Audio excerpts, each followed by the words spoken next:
പലപ്പോഴും എന്ത് ചെയ്യണമെന്നറിയാത്ത ഒരു സിറ്റുവേഷൻ ലൈഫിൽ ഉണ്ടാകാറുണ്ട്.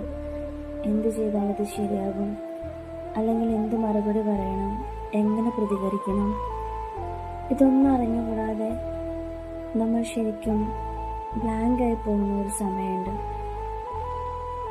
അപ്പം പുറപ്പാട് പുസ്തകത്തിലൂടെ ഈശോ നമ്മോട് സംസാരിക്കുന്നുണ്ട്.